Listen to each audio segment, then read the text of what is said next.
Diaspora FM.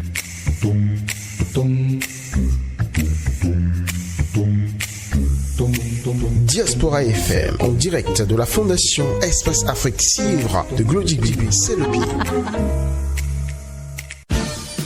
Le point 7. Le point 7. Votre émission de décryptage de l'actualité nationale et internationale sur Diaspora FM 102.3. Heureux d'être avec vous encore une fois pour le meilleur exercice chaque semaine sur Diaspora FM. J'ai bel et bien astiqué l'actualité, retenir les meilleurs, en tout cas les sujets qui font le plus, plaisir aux auditeurs de Diaspora FM. Et aujourd'hui encore, on n'en manque pas. Et avec moi en studio, Julien Kitty, bonjour. Bonjour Peggy Ludovic Daba, bonjour à tous les amis, auditeurs et auditrices de Diaspora FM. Merci d'être avec nous, vous êtes chroniqueur politique. Merci de venir encore une fois faire abreuver à la source de vos commentaires les auditeurs, les milliers d'auditeurs. Vous serez soutenus et peut-être quelquefois contrariés par votre vis-à-vis d'aujourd'hui. J'ai nommé Ishola Djiguin. Bonjour.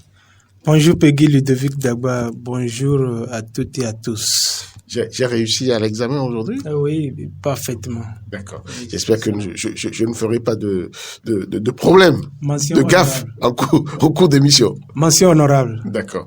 Alors, vous êtes le patron de Providentiel News, un journal qui s'est, ajouté d'un site aujourd'hui, qui a un prolongement, toujours aussi dans votre désir de mieux servir les populations à travers l'information. J'ai tort ou j'ai raison? C'est exact. Providentiel News existe en version papier, en version web TV, radio TV, et puis tout le reste en matière digitale. Donc vous êtes concurrent à Diaspora FM, quoi? Non, pas forcément, nous sommes complémentaires. Ah, d'accord. Oui. Alors, vous avez suivi l'actualité comme moi. Vous avez suivi un peu tout le charivari qui a accompagné l'avènement du président Boni à la tête du Parti des démocrates. Oui, je l'ai suivi parfaitement comme vous et comme nombre de compatriotes et d'acteurs politiques. Et je me suis effectivement aperçu que Boni a été propulsé à la tête du parti les démocrates. Mais qu'est-ce qui, selon vous, aura commandé cette décision du parti des démocrates? Je ne suis pas dans le secret des dieux pour savoir, je ne suis pas rentré dans leur trip aussi pour savoir. Vous avez dû quand même faire des recoupements, vous avez cherché à savoir. Oui, évidemment. Et pour ma part, je voudrais dire que avoir tout ce que j'ai pu glaner comme information, tout ce que j'ai pu faire comme recoupement par rapport à cette actualité, je vois que deux versions au sein de l'opinion publique se disputent la vedette. D'une part, il y a ceux-là qui acquiescent, n'est-ce pas, ou éprouvent du plaisir à voir Boni Yayi à la tête du parti. Et en revanche, de l'autre côté, il y a ceux-là qui désapprouvent la chose et qui, aujourd'hui, sous forme d'une, avec beaucoup de bruit, avec beaucoup de tintamarre, se mettent à gosser Boni Yayi de cet avènement à la tête de son parti politique, les démocrates. Et pour ma part, je voudrais tout simplement dire que si Boni Yayi a pu accepter, n'est-ce pas, le principe, c'est parce qu'il y avait problème. Cela est né d'une situation et cela est inspiré d'un besoin. Et en fait, vous n'êtes pas sans savoir que il y avait de petites querelles de personnes, de petites, comment on le dit, des crocs en jambes, des guerres de clochers. Voilà le mot que je voudrais employer, les guerres de clochers entre le président et le vice-président. Le président Éric Mouleté et puis son vice-président Nourenou Achade. Et donc, il fallait, pour, n'est-ce pas, transcender cette situation, il fallait quelqu'un comme Yahi, autrefois président d'honneur, et puis il fallait un homme charismatique comme lui, et quelqu'un, un acteur politique qui a le soft power, comme on le dit, pouvoir d'influence, qui pourrait, n'est-ce pas, jouer le rôle de leader à la tête du parti pour faire taire ces divergences et étouffer ces velléités d'éclatement du parti, d'implosion du parti. Et donc, son avènement à la tête du parti, les démocrates, moi, ne me surprend guère à partir du moment où cela a été adoubé par la base militante. Vous n'êtes pas sans savoir, faut-il l'a répété la fois dernière ici, dans notre émission, que après que on ait annoncé, n'est-ce pas, l'avènement de Boni Yayi à la tête du parti, et spontanément, les militants se sont levés pour chanter l'hymne national. Cela était significatif. Cela recelait, n'est-ce pas, d'une symbolique très forte. Et donc, il fallait que Boni Yayi vienne en Messie, n'est-ce pas, pour fêter cette querelle, pour étouffer toute velléité d'implosion du parti, parce que vous n'êtes pas sans savoir que de l'autre côté, les gens auraient aimé, n'est-ce pas, voir la dislocation du parti. Les gens auraient aimé œuvrer dans le sens, n'est-ce pas, que ce parti connaisse des jours sombres au point de disparaître de la scène pour que des hommes qui puissent régner en maître, les partis de la mouvance présidentielle puissent régner en maître, surtout face aux enjeux de 2026 où nous allons connaître notre première expérience des élections générales. Nous irons au communal, aux législatives et puis au présidentiel. Et donc, chaque parti affûte ses armes et ceux de la mouvance, comme ça se passe dans le milieu politique, n'ont aucun intérêt à voir ceux de l'opposition encore, j'allais dire, le parti, les démocrates, cette opposition radicale, n'est-ce pas, fait front au parti de la mouvance présidentielle pour, comme vous le savez, éroder l'électorat, comme cela a été le cas à certains endroits aux élections passées. Et donc, l'avènement de Boni Yayi à la tête du parti, moi, ne me surprend pas. Je m'y attendais fortement, comme de nos compatriotes. J'ai suivi votre développement de long en large, mais là où vous ne m'avez pas quand même semblé convaincre, c'est quand vous dites qu'il y avait une guerre entre l'ancien vice-président et le président. On ne l'avait pas senti, il n'y avait pas de manifestation extérieure de la chose. C'était des petits mots qui étaient évoqués sous cap, mais je n'arrive pas à comprendre comment cette guerre était si larvée au point où on puisse faire appeler en catastrophe un certain Boni Yayi à la tête du parti.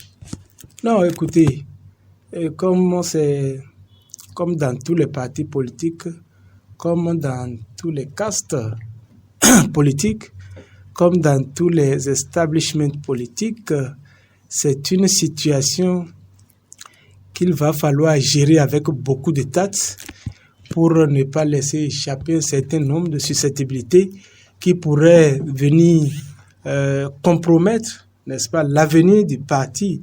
Et donc cela se gérait en sourdine par les responsables au sommet, par Boni Yayi d'ailleurs.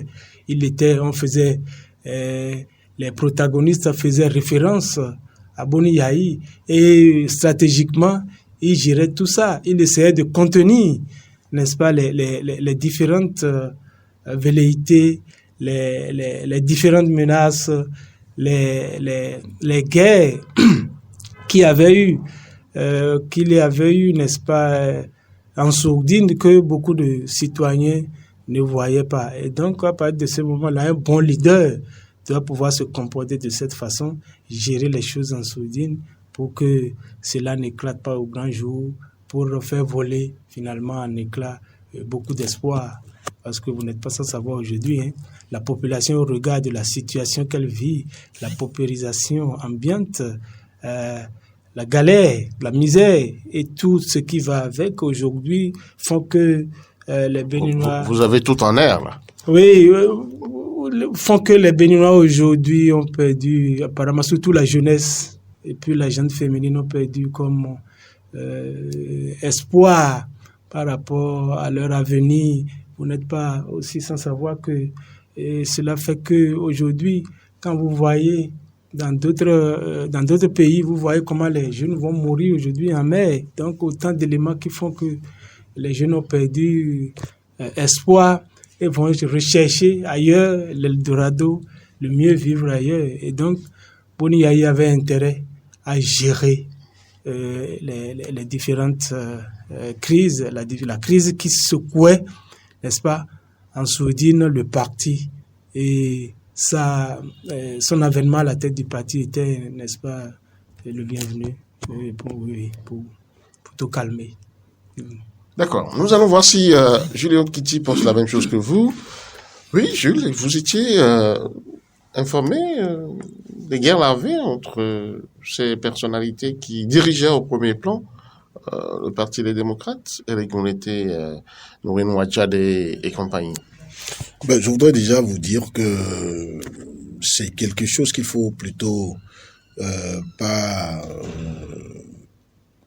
craindre, ou c'est pas quelque chose qu'il faut déplorer, qu'il y ait de guerre de leadership au sein d'une formation politique. C'est tout à fait normal. C'est tout à fait normal. Tout le problème est dans la limite dans laquelle on reste. C'est-à-dire que on ne va pas jusqu'à tomber dans des sphères d'animosité, de haine, mais l'adversité est quand même tolérée dans l'expression des ambitions au sein d'un parti politique. Alors, le président du parti politique, le désormais ex-président du parti politique Les Démocrates, Eric Ngoundété, a son parcours qui est un parcours politique assez élogieux. Ça, pour son âge, ça n'est pas rien. Et le président d'un parti politique dans notre pays. Non, est-ce que vous n'essayez pas de lui faire passer la pommade? Parce que là, franchement, si après juste 3 ans d'exercice, on est obligé de recourir à son aîné, au patriarche, est-ce qu'il n'y a pas quelque part quelque chose à lui reprocher? Est-ce que son leadership n'a pas été un peu écorné quelque part? Je voudrais vous dire 2-3 petites choses qui vont vous aider à ne plus, sur ce point-là, vous permettre de me contredire. La première chose, c'est que aucun des responsables du parti Les Démocrates n'a osé dire ou fait fuiter que Eric Ngoundété a démérité. Le parti communique plutôt à dire qu'il n'a pas démérité et que c'est pour d'autres raisons stratégiques propres au parti qu'ils ont choisi d'amener Boni Yayi. 2, je suis en train de vous parler d'un parcours politique d'Eric Ngoundété. Je ne vous parle pas de son expérience en tant que président du Parti des démocrates. Eric Ngoundété... Mais tout ceci pouvait aider à son leadership. Oui. Et puisque ceux qui devraient apprécier n'ont pas dit qu'il a démérité, ils ont plutôt dit qu'il a eu du mérite. Et que, par rapport aux perspectives qu'ils ont... C'est peut-être un modus vivendi. Vous avez dit peut-être. Ouais. Donc, vous et moi, nous avons... Donc, nous essayons d'entrevoir. Et moi, j'ai l'avantage, j'ai la particularité d'avoir avec moi, d'avoir en ma faveur les faits, les déclarations qui sont officielles. Mais qu'est-ce qui a conduit à ces déclarations-là? Mais vous n'apportez pas la preuve du contraire de ces déclarations. Donc, ces déclarations confortent... Je peux quand même y penser. Oui, vous y pensez, mais voilà. J'attends que vous m'apportiez la preuve du contraire, puisque moi, je table sur la... Je ne suis pas acteur. Et moi, je table sur les faits, les déclarations... Je n'ai qu'une appréciation extérieure. Très bien. Et moi, je fais aussi une appréciation extérieure, mais plus que vous, moi, j'ai de mon côté les faits, les déclarations officielles qui sont faites. Troisième chose que j'ai envie de vous dire, qui montre que ce n'est pas, que je suis en train de jouer les griots de Eric Ngoundété, c'est que la hantise ou les folles envies, les passions que crée au niveau des chapelles politiques la perspective des élections générales de 2026 sont telles que on peut s'attendre à des chamboulements au niveau de ces états-majors, au niveau des partis politiques. Soyez pas surpris de constater que si c'était nécessaire pour les autres partis que vous connaissez, qu'ils soient de l'opposition ou de la mouvance présidentielle, si c'était nécessaire pour eux, pour que 2026, le tournant de 2026 se passe bien pour eux et que au bout du rouleau, ils aient le succès, si c'était nécessaire de faire des remplacements des plus spectaculaires, ils le feraient. Alors, parce que les démocrates en auraient donné le ton. En ramenant Boni Yayi. Parce que non pas parce que les démocrates en auraient donné le temps nécessairement, parce que les autres partis ne sont pas à l'apprentissage auprès des démocrates, ça il faut le dire, mais parce que les enjeux de 2026 sont tels que ceux qui remportent vont pouvoir contrôler le jeu politique pendant longtemps. À partir de ce moment, aucun sacrifice ne sera de trop pour y arriver. D'accord ? Pour un parti sérieux, qui s'appelle les démocrates ou qui s'appelle l'UP Le Renouveau, qui s'appelle l'UDBN, qui s'appelle le Bloc républicain, qui s'appelle quoi encore, tout le reste. Moël Bénin et autres. Très bien. Mais je voudrais dire sur la question de la guerre larvée qu'il y aurait eu entre Éric Nundete et c'est Nouréni ou Nourénou. Nourénou à Tchadé. Certains disent Nouréni, Ouais, d'autres disent Nourénou. Nourénou à Tchadé. J'ai commencé par vous dire que moi, j'en suis pas surpris.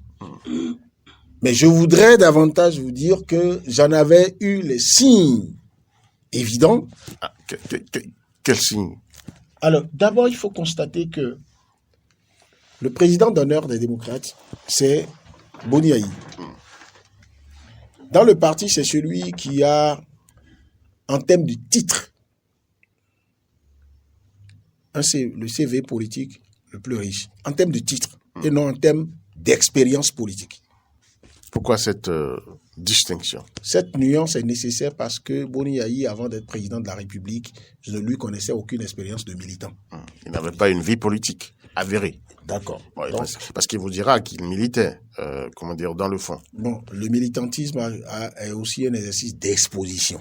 C'est pas un exercice où on lézarde les murs. Mais ça n'est pas un péché en soi.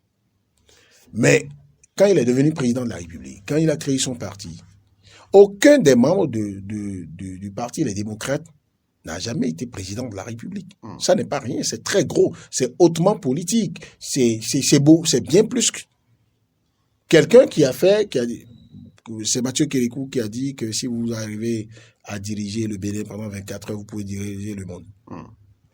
Donc, il a dit de vénérer mémoire. Boni Yayi l'a dirigé pendant 10 ans. Pendant ces 10 ans de gouvernance au sommet de l'État, il a été président d'exercice de l'Union africaine. C'est des titres. Mais ça n'est pas rien. D'accord? Donc, s'en sortir et après être encore debout, pouvoir parler encore, c'est quelque chose. Avec ses hauts et ses bas. Mais Éric Nundete, je vous parle de parcours politique, de militant. Donc, qui a aussi une expérience à vendre. Mais est-ce que vous avez constaté que les deux personnalités qui venaient après Boni Yayi, c'est Éric Nundete, c'est Nourénou Tchadé. Et Éric Nundete, président du parti à l'Assemblée nationale, n'a pas été désigné président du groupe parlementaire des démocrates. Oui, parce qu'il était président du parti, ça allait faire beaucoup. Aucune loi ne l'interdisait. Oui, mais je ne suis pas en train de vous dire non plus. Il fallait quand même mettre de l'intelligence. Je ne suis pas en train de vous dire non plus que je le souhaitais. Mais pour garder la cohésion, si on a choisi Nourénou Tchadé pour être président du groupe parlementaire, ça veut dire qu'après Éric Nundete, celui qu'on trouvait être donc la grande personnalité politique, c'était Nourénou Tchadé. Et Nourénou Tchadé, aujourd'hui, quand vous prenez le parti, les démocrates, entre deux élections, quel est l'espace politique où le parti se fait valoir, se fait entendre et peut faire tapage pour dire nous existons? C'est au Parlement. L'Assemblée nationale. L'Assemblée nationale. Et la preuve, ils le font.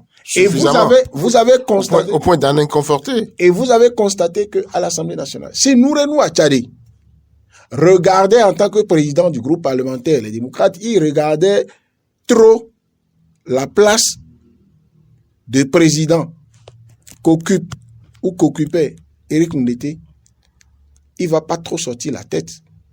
Alors que c'était une belle occasion pour lui de sortir la tête, d'imposer son leadership. Et c'est ce qui s'est passé. Donc lui aussi, il a ses gares au sein du parti. Et vous avez constaté que toutes les activités que le parti voulait faire à l'Assemblée nationale ou hors de l'Assemblée nationale, Nouré-Nou Attiadé s'empressait de prendre le devant des choses, d'organiser des conférences de presse où c'est lui qui parle, parce que à l'Assemblée nationale, lorsqu'ils sont assis tous les députés, les 28 députés du groupe parlementaire du parti, les démocrates, quand ils veulent faire une déclaration, celui qui est patron, c'est Nouré-Nou Attiadé. C'est ça.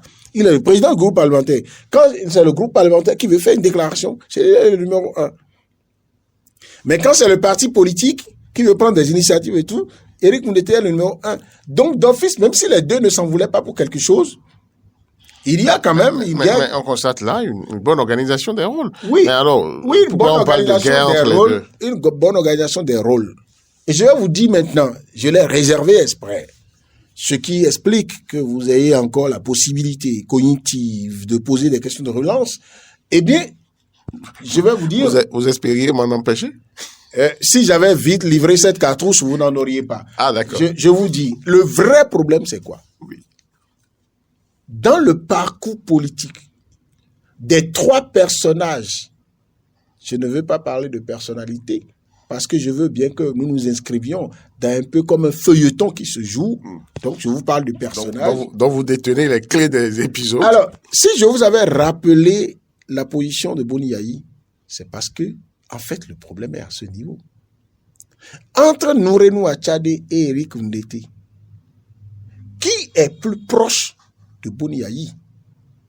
Parce que nous sommes... Nouré-Nou Attiadé. Parce que nous sommes encore... Attendez, nous sommes encore dans un contexte africain sous le tropique où le phénomène du leader charismatique, d'accord, du seigneur du parti, existe encore dans notre subconscient. Du coup, Nouré-Nou Attiadé, vous allez lui poser la question 1000 fois, il n'aura pas l'honnêteté de vous l'avouer. Mais moi, dans mon analyse politique, je sais que c'est de ça qu'il s'agit. Il estime que si Boni Yayi de son vivant devait avoir un héritier, c'est lui. C'est lui qui en est digne. Éric Koundété dit, mais un président du parti politique reste quand même un président du parti politique. Pourquoi devrais-je, au nom des relations presque de famille avec Nouré-Nou Attiadé et Boni Yayi, je devrais être président, avoir un vice-président qui va être plus fort que moi. Donc, naturellement, sans qu'il n'ait de l'animosité entre les deux, il y avait cette guerre-là qui se faisait. Après, vous connaissez ma religion sur un certain nombre de choses. Quand je déclare quelque chose, je me dis que demain, on peut me l'opposer. Et je vais... Assurément. Et je vais, sans vouloir vous faire peur, vous dire, l'émission, ce que je suis en train de déclarer à ce micro, je ne sais pas, je le souhaite bien, mais je ne sais pas si j'aurai la possibilité de refaire une autre émission, si je serai encore en vie non plus. Donc je dis des choses qui vont permettre à ce que, même quand je ne suis pas là, qu'on puisse dire, il avait dit ceci. Nouré-Nou Attiadé, vous savez, l'ethnie, la région, sont des facteurs socio-anthropologiques qui ont encore une influence extraordinaire sur le jeu politique sous-utopique en Afrique. Vous pouvez dire, ah non, ça porte des coups à l'État-nation, au concept de nation et tout. Mais même quand vous prenez la question de région, la question d'ethnie, la question de proximité presque familiale, c'est encore Nouré-Nou Attiadé qui peut faire beaucoup plus la confiance de Boni Yayi. Et donc, Boni Yayi, échaudé par la trahison au sein de FCBE, le parti qu'il avait créé quand il était au pouvoir. Surtout de quelqu'un, ma foi, sur qui il comptait pour ne jamais en arriver là. Boni Yayi croyait bien faire en adoubant des gens comme Paul Oumpe autour de lui dans FCBE. Parce que Paul Onunkpe avait affiché ou projeté l'image des marionnettes, des fidèles, des fidèles, des inoffensifs, les mains nues, innocents, qui ne pouvaient jamais mordre. Mais mal lui en a pris. Et il se fait que, et je ne permettrai à personne parmi les 12 millions de Béninois de m'empêcher de le dire, il se fait que Onunkpe était comme est Éric Nkoundété, était pour Boni Yayi, un peu comme ce que Éric Nkoundété est pour Boni Yayi aujourd'hui, le type qui est de l'autre côté, qui est originaire de l'autre côté, le type qui n'a pas un parcours serré avec Boni Yayi sur la durée. Et j'en aurais fini en vous disant que Éric Nkoundété, dans son parcours politique, que je rappelle, pour la richesse de l'analyse, a eu des moments d'affrontement avec Boni Yayi, parce que où il a fait des déclarations courant politique exigeant, qui montraient Boni Yayi dans la posture de celui qui pressure, celui qui maltraite le peuple, celui qui spolie le peuple, celui qui... Mais quand vous finissez de dire ça, mais est-ce que c'est pas encore cette même politique qui les met aujourd'hui ensemble? J'ai appris qu'en politique, on ne dit jamais jamais. Voilà. Deux droites parallèles se rencontrent en politique. À partir de ce moment, c'est possible. On ne doit pas, à moins d'être un naïf en sciences politiques, on ne doit pas être surpris de voir Boni Yayi et Éric Nkoundété ensemble. Mais on ne doit pas non plus penser que en politique, parce qu'on ne dit jamais jamais, celui qui vous a trahi et qui est parti, et quand il revient, que bon béninois que vous êtes, ou celui qui vous a combattu et qui vous rejoint après, que bon béninois que vous êtes, vous avez oublié que vous devez faire attention dans la confiance que vous devez avoir en lui. C'est consciemment ou inconsciemment la société qui nous l'apprend.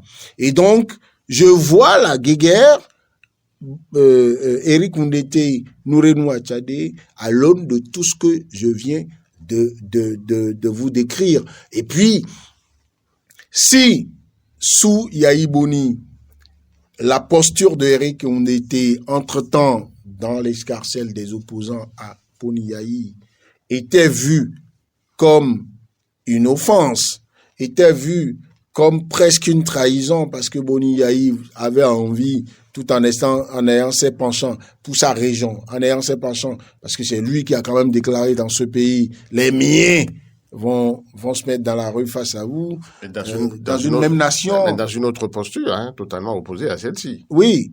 Et c'est encore lui qui a toujours dit au nom du Père Céleste, il faut que les Béninois se mettent ensemble. Il faut pardonner. Oui, il faut pardonner. Donc Boni Yayi, c'est le type qui a été dans toutes les postures et parfois insaisissable pour des gens qui ne veulent pas approfondir la réflexion stratégique.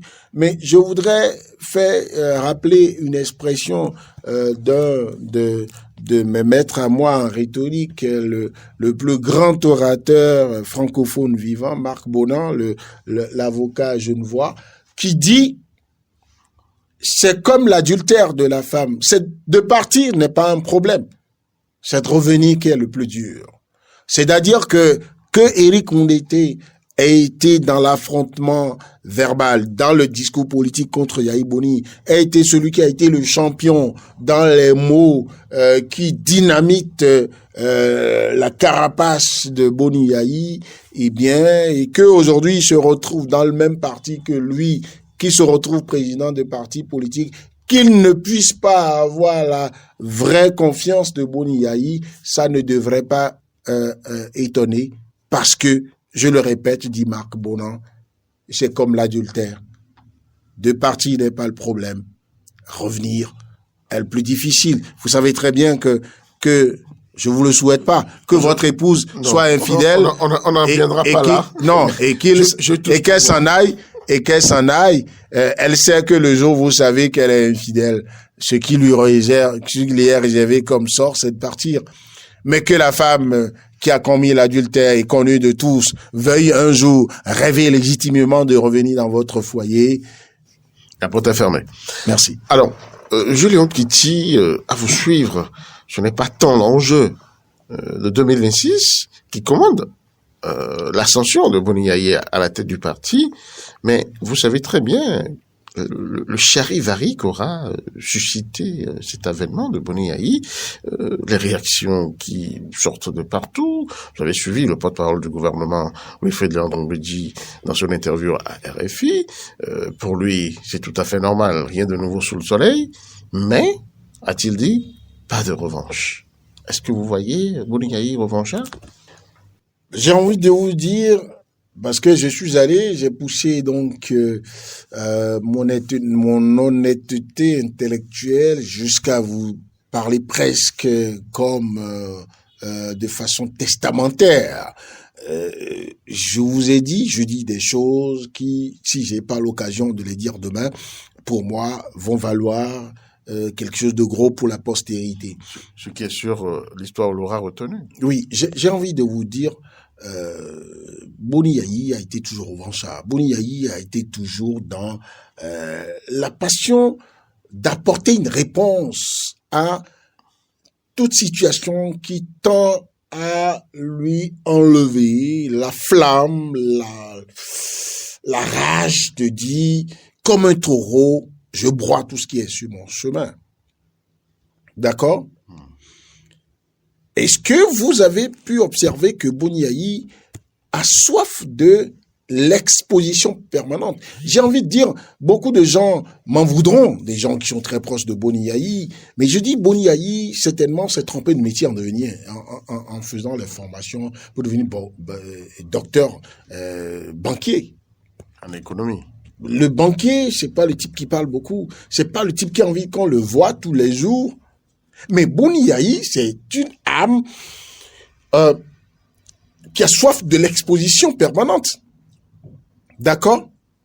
Et qui a envie de toucher le dernier des Béninois. Vous le voyez, quand il était président de la République, pendant 10 ans, il avait envie de saluer la vendeuse de Talé dans son dernier retranchement. C'est ce qui le passionnait. C'est là, il fallait comprendre même, Boni Yayi, il avait poussé le bouchon tellement loin qu'il s'est surpris un jour en train de vouloir mesurer la teneur ou la dureté ou d'un goudron, du bitume avec les doigts. En fait, il faut pas voir ça comme le comportement d'un guignol, non. Il faut voir ça comme la passion peut-être débordante de quelqu'un qui a envie qu'on sente ses émotions à fleur de peau jusque dans les petits détails. À partir de ce moment, quelqu'un comme ça ne peut pas rester dans l'ombre d'un parti politique. Quelqu'un comme ça ne peut pas savoir qu'il y a des élections générales qui viennent en 2026, communales, municipales, législatives, présidentielles, que votre constitution en vigueur, jusqu'à la date où vous faites cette émission, et je sais pourquoi je dis ça, ne lui permettent pas d'être candidat ou pas. Vous pouvez pas vouloir que quelqu'un comme ça puisse se taire. Et en face de lui... Mais qu'est-ce qu'il peut?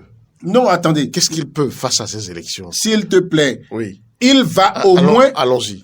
Lui qui a été capable de convaincre les militants, les leaders de son parti politique, à le prendre comme président du parti alors qu'il était président d'honneur, ce qui est supposé être au-dessus de président, ça veut dire que... Il descend dans l'arène. Ça veut dire qu'il descend dans l'arène, monsieur Peggy Ludovic Dagba.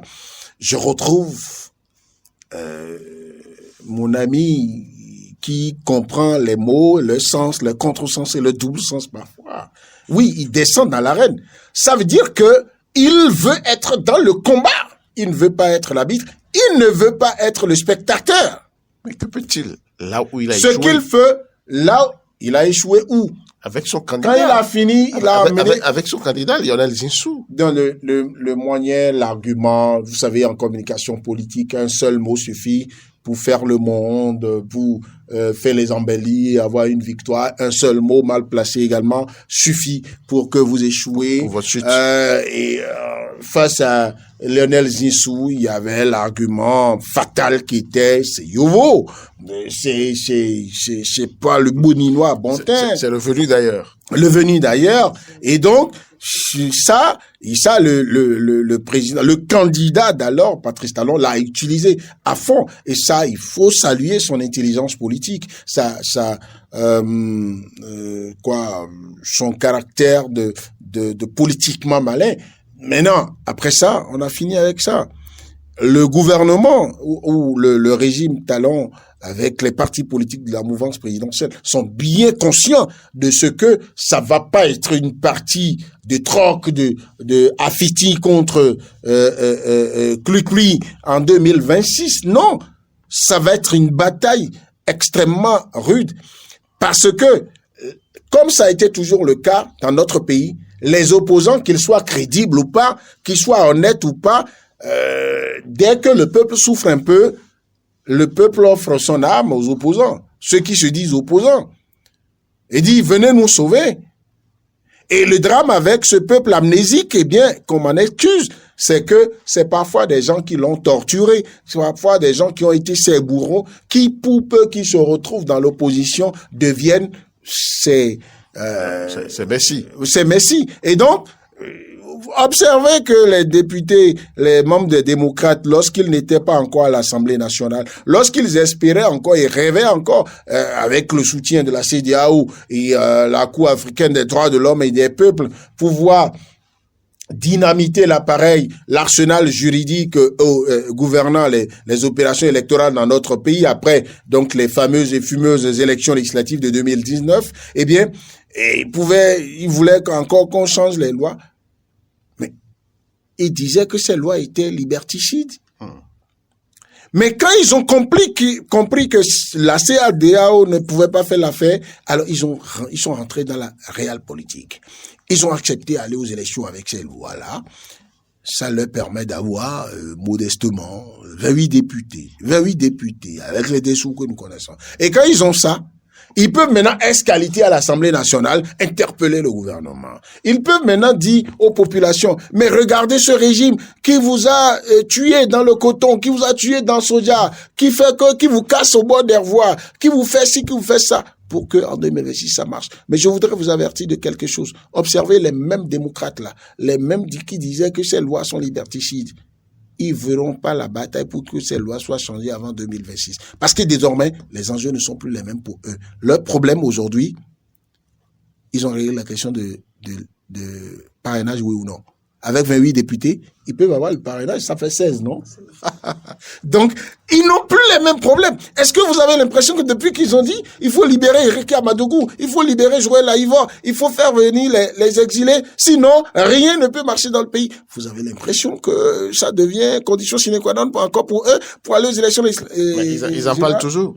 Ils demandent même une loi d'amnistie. Pas avec la même intensité, s'il vous plaît. C'est ça aussi la politique. Ishola Djigui, je viens à vous. Après les appréciations de Wilfried Lankongwiji via RFI, on a quand même eu aussi la sortie de l'ancien ministre Candidat Zanaï, qui dénie le droit à un Bouniaï de redevenir un président de parti politique. Écoutez, j'ai tout suivi aussi. J'ai suivi les propos de Candidat Zanaï, tout comme ceux du porte-parole du gouvernement, un ancien confrère.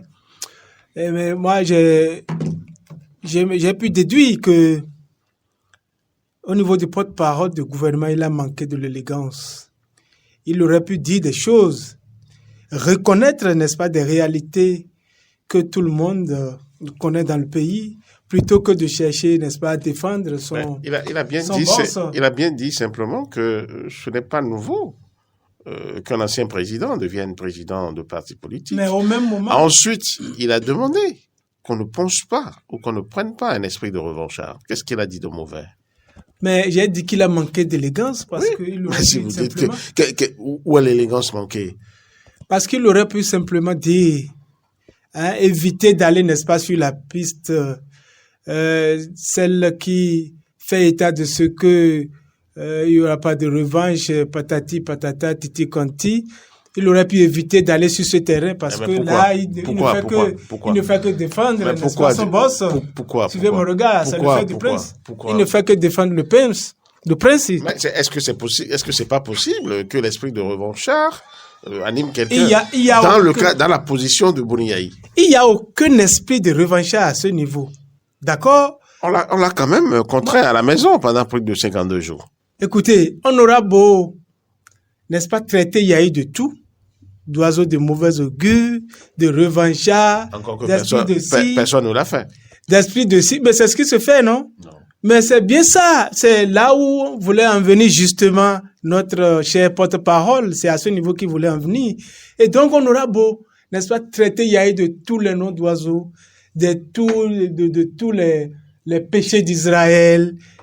Boni-Yayi demeure ce leader charismatique qui a beaucoup apporté, n'est-ce pas, non seulement au développement économique du pays, mais également à l'émancipation démocratique de notre pays.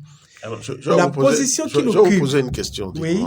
Tant que vous dites tout ça, il a eu quand même 10 ans pour diriger ce pays. Il a fait. Mais qu'est-ce qui peut l'amener ou l'animer aujourd'hui encore à vouloir jouer les premiers rôles de l'opposition au Bénin? L'autre l'a déjà dit, je crois que notre cher ami Julien Kiti s'est suffisamment étalé là-dessus tout à l'heure. Il en a véritablement fait parade.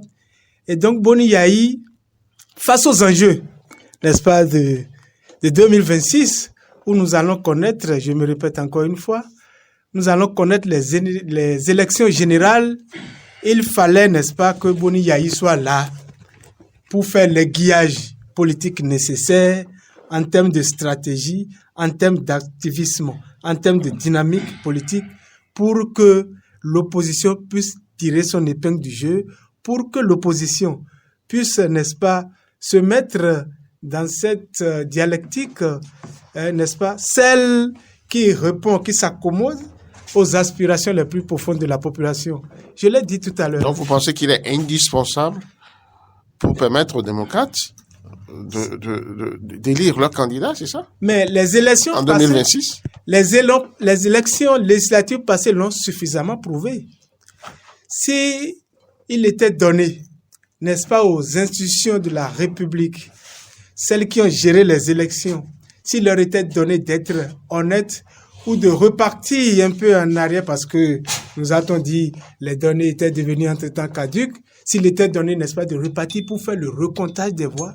Est-ce que vous savez le nombre de députés que... Vous savez peut-être. Mais comment? Nous le savons tous. Nous le savons tous. Cela crève l'œil. Vous avez quelle preuve? Non, cela crève l'œil. Cela crève l'œil, voyons.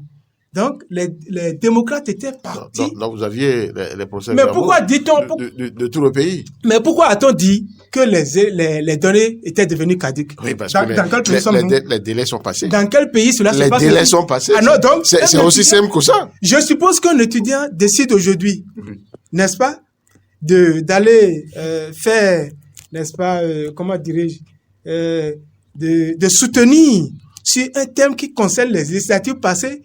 Lui dira-t-on, au moment où il demandera, n'est-ce pas, à avoir accès aux documents, lui dira-t-on que les données sont caduques? Ici, ce sera à titre consultatif. Mais quand on demande ces données qui sont devenues en tant que caduques, c'est pour se baser sur ces données-là pour prendre une décision. Voilà la caducité. Merci de vous aligner, n'est-ce pas, sur ma posture, sur ma position, sur le postulat que j'ai soulevé tout à l'heure.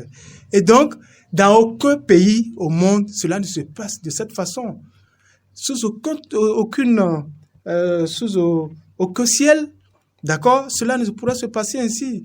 Dans aucun paysage politique, d'accord, suivez mon regard, cela ne pourra se passer ainsi. Et donc, que les données, j'allais dire, soient devenues caduques, oui. Cela pose un véritable problème. Après échéance. Cela pose le problème de l'honnêteté, n'est-ce pas, des dirigeants, que de crédibilité des dirigeants que nous envoyons, n'est-ce pas, aux affaires. Ma question, oui. Que pourra Boni Yayi, là où il a échoué? Boni Yayi, là où il a échoué. Il a échoué où? En 2016, pardon. Voilà. Il a échoué où? Il n'a pas pu faire élire son candidat à la tête de l'État. Lequel? Lionel Zinsou. Non, ça c'est du passé. Vous savez, les données ne sont plus les mêmes. Là, c'est du passé. Oui, c'est du passé. D'accord. Parce que en ce moment, vous savez, les données, le contexte était tel que, quel que soit ce que Boni Yayi ferait, n'est-ce pas, au profit de son candidat, cela n'allait pas passer parce que le peuple était braqué sur un projecteur qui faisait, n'est-ce pas, qui était, j'allais dire, qui faisait état, n'est-ce pas, de ce que Boni Yayi n'avait pas droit, n'est-ce pas, de positionner un dauphin pour le remplacer. Or, vous savez que les Béninois, du point de vue politique, sont suffisamment réfractaires au principe de dauphinat. Vous finissez votre mandat, vous partez, et quelqu'un d'autre viendra, n'est-ce pas, dans l'arène pour se faire élire. Mais dès lors que vous positionnez un dauphin, le peuple béninois, il lui sera véritablement difficile. Quel que soit ce que vous feriez, quelle que soit la ritournelle, quelle que soit la recette que vous allez appliquer, il sera difficile que cela puisse passer. Nous risquons, n'est-ce pas, d'aller... Donc vous conseillez à Patrice Talon de ne pas avoir de dauphin. Mais suivez mon regard, mais je parle au prince comme ça. Donc, il va falloir qu'il sache que le tournant de 2026 n'amènera jamais pour rien au monde le peuple béninois à vouloir, n'est-ce pas, retomber dans les mêmes travers, à se laisser abuser, n'est-ce pas, à laisser les dirigeants actuels abuser de leur crédulité. Parce que vous n'êtes pas sans savoir que le peuple spontanément les avait soutenus et avait beaucoup d'espoir. L'espoir que le peuple avait eu en les portant au pouvoir. Mais l'espoir a été nourri. N'est-ce pas? Cela s'est étiolé. L'espoir a été nourri quand même par de bonnes réalisations aujourd'hui. On les cite pêle-mêle. Qu'allez-vous chercher sur ce terrain, Ishola Djiguin? Je ne sais pas. Vous êtes devenu un laudateur ou un zélateur du pouvoir? Moi, je pose des questions parce que j'en entends. Écoutez, Julien Kitty ne me dira pas le contraire. Il est dans ce studio. Je fais partie de ceux qui ont applaudi. Maintenant, si vous êtes contre, je ne sais pas. Je suis réaliste dans mon analyse. D'accord? J'ai toujours, n'est-ce pas, fait partie de ceux qui apprécient ou ont applaudi la vista du chef de l'État. Cette vision dont il est porteur et qui a fait naître les chantiers un peu partout. Nous avons aujourd'hui de belles voies, nous avons de belles immeubles, ceci ne vous empêche beaucoup de choses. Mais il manque quelque chose, un ingrédient, n'est-ce pas, à sa sauce. Lequel? Le social. Mais c'est le ventre affamé n'a point d'oreille. Mais c'est le mandat, jusqu'à présent. On est sous le mandat hautement social. Mandat hautement social. Oui. Cela consiste à quoi, justement? On a augmenté les salaires. Augmenter les salaires, est-ce que ça suffit? Ça va faire 1 an. Non, écoutez. Ça va faire 1 an. En décembre prochain, ça va faire 1 an. Écoutez, c'est seulement... Non, les impacts de l'évolution, de l'augmentation du salaire se ressentent au niveau du public. C'est au niveau de l'administration publique. Au niveau du privé, est-ce que cela se ressent? Mais qu'est-ce qu'on fait à ce niveau? Le travail est en train d'être fait. Quel travail? Les patrons du privé ont été appelés. Cela n'est pas suffisamment visible. De manière bienveillante à augmenter le salaire de leurs agents. Je vous l'ai dit. Le chef de l'État l'a dit. Je ne le dirai jamais assez. D'accord? Non, ils n'ont rien fait. Écoutez, on n'a pas à se gargariser, n'est-ce pas, de cette augmentation maigrelette qui a été entre-temps faite au niveau de l'administration publique. Maigrelette ou pas, elle a été faite. Cela a été fait. D'accord, mais pas dans les normes, c'était pas la hauteur des espérances. Voyons. Vous voulez des millions? Bien sûr, bien au-delà, des milliards, pourquoi pas? Parce que vous avez les ressources pour financer. Le peuple a fait, reconnaissez que le peuple a fait. Et les impacts de cette... Écoutez, je vous ai laissé le temps, n'est-ce pas, de développer suffisamment, n'est-ce pas, vos arguments et de soutenir suffisamment le pouvoir, comme vous en avez l'habitude. D'accord? Mais laissez-moi aussi, n'est-ce pas, laissez-moi me raisonner. Laissez-moi raisonner.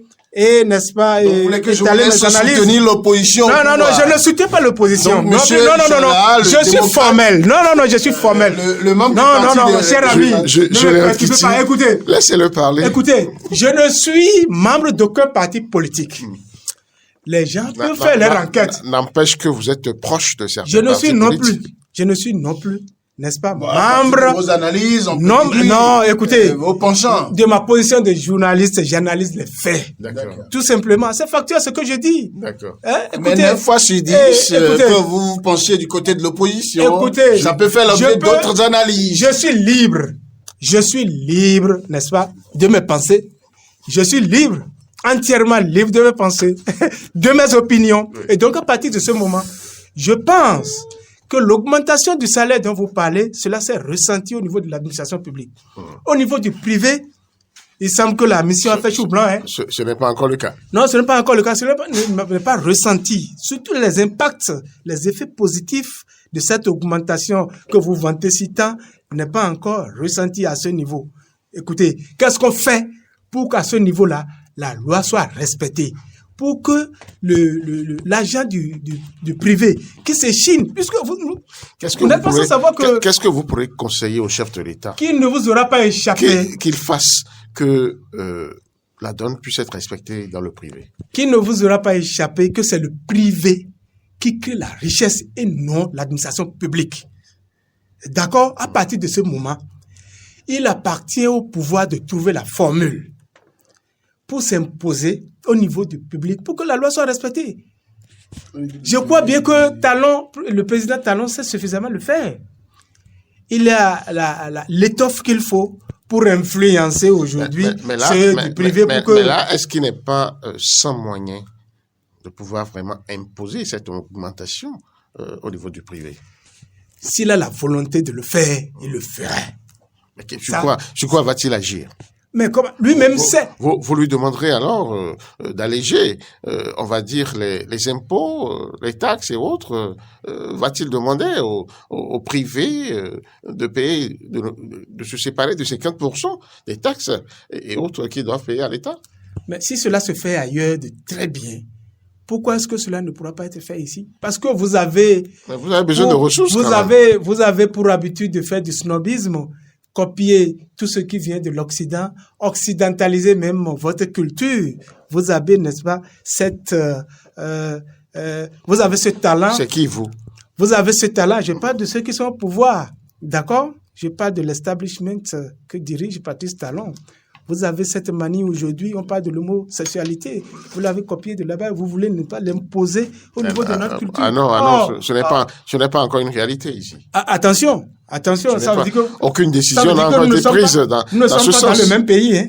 Apparemment, nous ne sommes pas dans le même pays. Vous en connaissez, c'est vrai qu'on a fait le débat ici. Et le débat continue d'être fait sur l'enseignement de la donne au niveau de nos écoles primaires et autres. Ça n'est pas pour rien que Boni Yayi en a fait un cheval de bataille. Il dit non à l'homosexualité. Et qu'il ne vous aura pas échappé qu'entre-temps, le débat était parti ici du système éducatif béninois. D'accord? On voulait, n'est-ce pas, l'imposer au niveau des programmes scolaires pour que cela soit enseigné aux enfants. C'est de l'aberration, c'est de l'hérésie.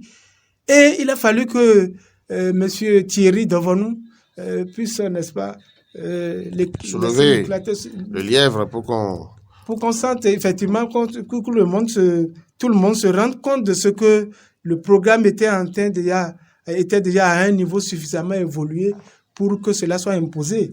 Et donc, à travers ce qu'il a fait, sa réaction musclée en son temps, cela a fait qu'ils ont dû revoir leur fusil d'épaule. Et aujourd'hui, cela est resté en sourdine. Et ça continue, ça évolue, hein. Mais j'attends de voir comment est-ce que cela pourra être implémenté en son temps. Et donc, Boni Yayi en a fait un cheval de bataille. Et c'est très bien. Moi, je l'encourage, n'est-ce pas, à aller dans ce sens, à mener cette lutte jusqu'au bout, comme il veut le faire. Aussi pour la libération d'Eric Madougou, de Joël Aïvo. Je crois que c'est autant de choses qui font que alors, les militants, la base militante... Dites-moi, pour clore votre intervention, oui. Qu'est-ce qui va changer avec Boni Yayi à la tête de l'opposition? Je ne le dirai jamais assez. Je ne le dirai jamais assez. Et d'ailleurs, sans blagomachi, je dis et je pense que l'avènement de Boni Yayi à la tête du parti Les Démocrates, comme je l'ai dit dans une précédente émission, va changer beaucoup de choses. Cela va faire renaître l'espoir au sein de la population. Parce que vous n'êtes pas sans savoir que le pouvoir actuel... Mais il n'a pas le pouvoir de décision. Au regard de sa position, il peut beaucoup de choses. Il a géré le pays pendant 10 ans. Il a amassé suffisamment. Il n'a plus de pouvoir aujourd'hui. C'est vrai. Mais à travers son influence, son power, son soft power, il peut beaucoup de choses. D'accord? Faire des propositions alternatives. On va prendre la religion de faire des propositions alternatives pour que cela change de l'autre côté. D'accord. Écoutez, c'est merci, ça. Merci, Ishola Diguin. Je reviens à vous, Julien Titi, et ce sera forcément pour clôturer cette émission, puisque nous sommes à 5 minutes maintenant de la fin de cette émission. Dites-nous, qu'est-ce qui va changer avec Boni Yayi à la tête de l'opposition? Bénigras. Bon, fondamentalement, rien pour le pays, mais certainement des choses pour le parti, les démocrates, et particulièrement pour Boni Yayi. Vous voyez son candidat échouer? Si vous dites rien pour le pays. Rien pour le pays parce que Boni Yayi, son repositionnement comme président du Parti des démocrates est synonyme de son échec en tant que président d'honneur. Président d'honneur sur un continent comme l'Afrique où on a le sens de l'écoute, du sage. Mais sans pouvoir. Non, attendez. Moi, je suis né dans un milieu traditionnel où, lorsque nous faisions nos clubs de groupes folkloriques, nous faisions nos tontines de 15 francs par jour. Et à la fin de l'année, on voulait faire un truc. Il y avait un bon chanteur parmi nous. On voulait faire un spectacle. Il y avait une table toujours derrière, les tam-tameurs. Autour de cette table, il y avait les sages. D'accord, ceux qui peuvent être considérés comme les dépositaires de la tradition. Ça, c'est une institution traditionnelle. Je vous en prie. Ici, on est dans la modernité. Mais dites-moi, le président d'honneur signifie quoi? Mais c'est ce que je vous dis. Non. Il est l'autorité morale, mais il est sans pouvoir. On pouvait se foutre, entre griffes de ces états d'âme. Ok, comprenez que c'est encore en Afrique qu'on a du sens pour ce qu'on appelle président d'honneur. Si nous-mêmes en Afrique, on décide encore... C'est vous qui parlez d'échec. Attends, si nous décidons, d'accord, de considérer que le président d'honneur, ça ne vaut plus rien, c'est encore l'Afrique qui serait responsable du choix qu'il aurait fait et qu'elle aurait fait. Alors, Boni Yayi a certainement constaté qu'en tant que président d'honneur, il ne peut plus influencer les choses au niveau du Parti des démocrates. Il a préféré donc que ès-qualité, au regard de la loi, de la législation, il ait le droit ès-qualité d'agir. C'est pourquoi il revient. Mais il se fait que on ne peut pas ne pas reconnaître que Boni Yayi et Patrice Talon ont pris le Bénin en otage par rapport à leur image. C'est comme si la bataille entre les deux, le Bénin ne doit n'avoir Dieu que pour ça. C'est comme si 2026 qui va se dérouler, ça va être encore la bataille. Ce sera un remake. Très bien. Alors, mais je vous dis, le gros risque pour la jeunesse, moi, je ne sais pas si je suis déjà disqualifié pour m'estimer jeune, mais j'ai l'impression, dans l'âme... Vous n'avez quand même pas 50 ans. Bon, alors, donc, j'ai l'impression, si vous, au moins, si vous validez que je suis encore à même de parler au nom de la jeunesse, j'estime que c'est un problème pour la jeunesse. Et particulièrement la jeunesse... Mais dont la jeunesse, apparemment, n'est pas consciente. Oui. Parce que cette jeunesse, évidemment, avant de s'engager en politique, n'a pas travaillé sur le discours politique, n'a pas travaillé sur l'étoffe du leadership, n'a pas travaillé sur la maîtrise des dossiers et est trop nostalgique de son rôle de tâcheron politique et de teneur de sac. D'accord? Et donc, très peu de jeunes Béninois. Là, vous dites de très bonnes choses. Oui, très peu de jeunes Béninois ont la capacité et ont même conscience de ce que ils ont les atouts et ils ont même le droit, y compris le droit à l'erreur sur le chemin qui mène vers la capacité à prendre les grands rôles. Et c'est pourquoi nous devons travailler à former les jeunes en leadership, à savoir, et je voudrais qu'ils soient bien retenus par tous ceux qui nous écoutent, à savoir que en matière de politique, la parole a un rôle déterminant. Merci. La parole a un rôle Kitty. déterminant parce que la parole est un sport de combat. Et lorsque vous observez le comportement des militants de ce parti où Boni Yayi, président d'honneur, il décide d'être président du parti, on applaudit et après, bon voilà. Et le porte-parole du gouvernement a été dans un beau jeu, a eu bon jeu de dire mais que le match a été joué plusieurs fois, le classico a été joué plusieurs fois et que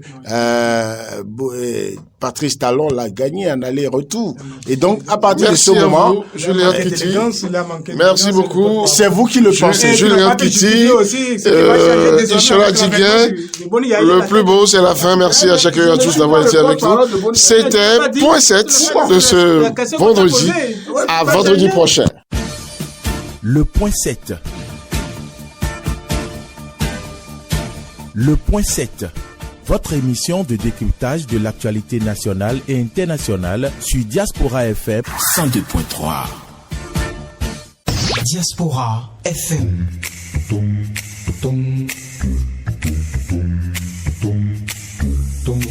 Diaspora FM, en direct de la Fondation Espace Afrique Civre de Glody Bibi, c'est le pied.